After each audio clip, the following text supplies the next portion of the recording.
Tout le monde voulait marquer sa solidarité. C'est la première fois que les Diables Rouges jouent avec ce maillot, le fameux deuxième maillot, nouveau maillot des Diables Rouges, avec lequel ils auraient dû jouer contre l'Espagne. Souvenez-vous là, le match ayant été également annulé.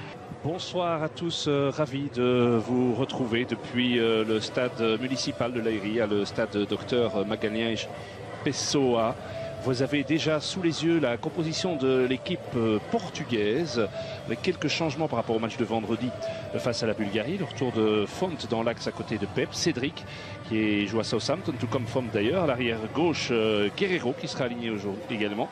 Et puis un triangle avec Danilo dans l'entrejeu, avec également João Mario et André Gomes. Et c'est Adrien qui jouera en soutien des deux attaquants, Nani et Cristiano Ronaldo. L'équipe coachée par Marc Wilmots, c'est donc l'équipe attendue. Il y avait un petit léger doute encore jusqu'à 1 heure avant le match en ce qui concerne Thomas Vermaelen, mais dès l'échauffement ce doute a été complètement levé. Vous avez évidemment insisté sur le nombre d'absences et l'occasion de reconstituer la paire de Nayer Lombard. Ça a notamment très bien fonctionné en France, à Paris, si vous vous en souvenez. Le grand retour évidemment de le gars qui joue souvent seul devant la défense. Alors, João Mario du Sporting qui a trouvé Ronaldo. Ronaldo poursuivi par Denayer. C'est un bon test pour Denayer aussi, évidemment, aujourd'hui.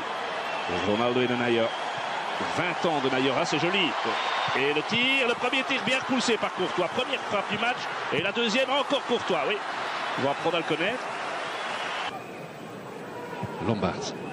Oui, Chadli, dans un rôle plus axial maintenant. Mertens. Dries Mertens pour Lukaku, très bon appel de Lukaku, c'était très joliment fait dans le dos et un coup de poing. Pep un peu statique, alors que le réalisateur nous remonte le geste de Ronaldo qui a permis à João Mario de frapper. Courtois repousse. Et puis une deuxième frappe, repoussée à nouveau. Ouais, il fait ça toujours joliment entre les jambes donc de Nayer. Et le réalisateur va devoir quand même revenir tout doucement parce que Mertens est en train va donner le deuxième coup de poing des Belges. Font, Danilo, avec un appel sur la droite de Cédric. Ouais. Bien joué de la part de l'arrière droit avec un centre, il est bon et de nouveau Courtois. Sur cette reprise, c'est Denayer qui a touché la balle. Pressé qu'il était. Et ça fait un troisième arrêt de Courtois, 34e sélection pour Thibaut. Non, c'est pas Denayer, moi j'ai eu l'impression ici tout en haut, mais clairement, oui, c'est Nani qui pique cette tête. Super barré de Thibaut, là vraiment. Il est chaud, hein, Thibaut. Ah, il est bien, oui. Il n'est pas gêné par les supporters, ils sont dans son dos, lui. Hein. C'est clair. Alors, et nouvelle tête, oh là, et là, transversale, il a touché encore Thibaut. Ça chauffe quand même. Hein. Vous savez que contre la Bulgarie, les Portugais se sont créés 30 possibilités. Hazard, si au moment où je vous dis ça, c'est en plein... au moment du énième ralenti de Thibaut Courtois, mais il faut bien reconnaître que depuis le début là, du match, ça peut être un maillot de gardien. Plus en vue, c'est Thibaut. Avec ce nouveau jeu de maillot, c'est vrai que vous le voyez, vous êtes beaucoup plus près que nous, Vincent. C'est un jaune très fluo. Ça fait mal aux yeux. Ah, c'est vrai. Mais c'est voyant. Hein, et... Perdre un peu le fil du match et laisser l'avantage. Pas de hors-jeu. Et la frappe, et c'est goal. Et c'est goal. Très joli but portugais inscrit par Nani. Et oui. 1-0 pour le Portugal. Nani, son 18e but en équipe nationale. Vous savez contre qui il avait marqué le tout premier, Vincent? Contre la Belgique au Roi Baudouin lors des qualifs de l'Euro 2008. Lors de la dernière confrontation de nos équipes, on revoit. C'est Lombard qui n'est pas aligné ou c'est non, c'est Vermaelen qui n'est pas aligné. Mais il y avait une protestation aussi de la part de Gillet, de Mertens, de Witsel auprès de l'arbitre sur... en remontant un petit peu la phase. Il faudrait un petit peu revenir en arrière là. Tout à l'heure, sans doute l'occasion à la mi-temps de le faire avec notre studio, mais il y avait effectivement un trou là. Ouais, mais c'est bien joué de la part de Nani, le joueur originaire du Cap-Vert, joueur de Fenerbahçe, formé au Sporting Club du Portugal, qui avait raté la Coupe du Monde en Afrique. Ronaldo a donné le ballon sur le côté et la tête de goal. Ah oui, là on s'est fait manger. Ronaldo a tout fait lui-même. Et là notre axe central, il faut bien reconnaître que ça, on apprend au plus haut niveau. Hein. C'est 2-0. Moi je sais plus quand on a été mené 2-0 sous l'Erwin Moss. Ça, moi j'ai pas de souvenir.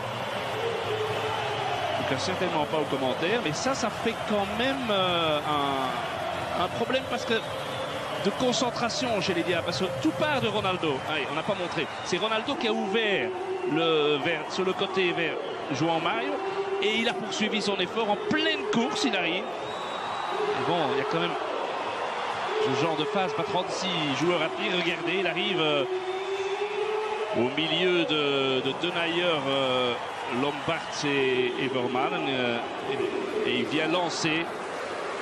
C'est son 56e but en équipe nationale en 125 sélections. Il n'est plus qu'à 2 sélections du record de Luis Figo. Mais là, 2-0, c'est quand même beaucoup. Ronaldo qui avait raté un penalty vendredi, hein, qui s'en voulait beaucoup. Et voilà, c'est un but en guise de revanche, malheureusement pour nous. Il en restera donc là. Portugal 2, Belgique 0. Ce n'est qu'un match amical, mais c'est un score inédit pour nos Diables Rouges qui nous doivent une petite revanche hein, en deuxième mi-temps, soyons clairs. Les Diables doivent pouvoir faire beaucoup mieux. Ils sont certes déforcés, il y a beaucoup d'absents, mais nous comptons sur eux. Il y a du changement chez les Portugais. Bernardo Silva, que vous voyez là, qui a remplacé João Mario. Et alors, ici, c'est la nouvelle coqueluche, c'est Renato Sanchez. On l'appelle ici.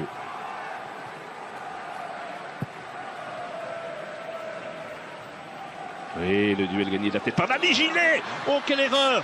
Oh là là là là! Heureusement pour la Belgique et pour Guillaume Gillet, ça n'a pas payé cash, mais c'est pas payé cash. Mais regardez, là, déjà Nani qui gagne beaucoup trop facilement son duel face à Lombards. On se réjouissait, c'est vrai, de notre père central lors du match, notamment à Paris. Mais ici, voilà, ici Guillaume Gillet, voilà un mauvais contrôle, une erreur technique.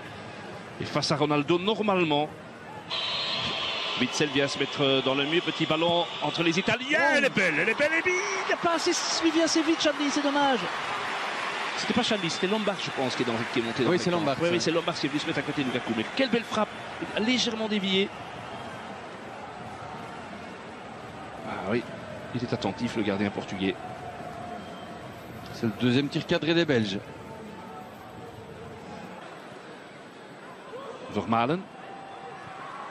Chadli avec Lukaku, premier centre, il est bon. Oh, il est magnifique. Ouais, il est magnifique, doublé Lukaku. Oh, incroyable. C'est un but fantastique. Incroyable. Quel but symbolique. Il est sur le terrain depuis 60 secondes tout au plus. Centre de Jordan et but de Romelu. Ça, c'est le genre de truc quand même qui dans l'histoire du foot est beau. Hein. Ah ça, j'ai l'impression qu'il y a un papa et une maman qui doivent, je sais pas, ah oui, être dans un état fantastique de bonheur. Ah, c'est bien. Et il est magnifique ce centre. Ah, et Lukaku, le Lukaku anglais, hein, le Lukaku anglais. Enfin un but pour Romelu en équipe nationale. 16 mois et 17 jours, son dernier but en équipe nationale. Donc l'Islande, ça faisait une paye. Hein. 12 novembre 2014. Ah, c'est chouette, c'est vraiment... face à Bernardo Silva, avec le dédoublement de Cédric, c'est bien fait. Le ballon en retrait, Quaresma qui peut marquer. Non, extérieur du pied. Il est capable de tout. Il a essayé peut-être le plus dur, extérieur pied droit. Mais cette action portugaise a complètement déséquilibré l'équipe belge. Regardez la technique de Quaresma, la façon dont il a évité son adversaire, la place au bon moment de Silva. Superbe action parfaite. Et les Belges sont au sol, sont là, presque tous pris à contre-pied. C'est pour la galerie. Appui. C'est pour la galerie hein, de mettre ça de l'extérieur du pied droit. Une bonne frappe du gauche. Ah non, pas aujourd'hui. La Belgique restait sur 5 victoires. Je crois que les 2 dernières défaites des Diables, c'était l'Argentine et Cardiff. Hein. C'est oui, juste. Hein. Oui. Toujours par un but d'écart d'ailleurs, ça ne change jamais. Mais quand le meilleur Diable, au terme d'une défaite, est le gardien, ça je veut pense tout dire. que dans l'analyse foot, on a tout dit. Hein. Et cet homme est quand même génial. Hein. Et il est là. Et j'ai presque envie de dire que dans ce match, il a fait la différence au moment où il devait le faire. Et Portugal 2, Belgique 1, une défaite et ça n'est vraiment pas une bonne prestation footballistique des Diables. On sait que c'est certainement pas ça le plus important aujourd'hui. Mais répétons-le, la prochaine fois que Mark Wilmots devra se prononcer, ce sera pour donner une liste.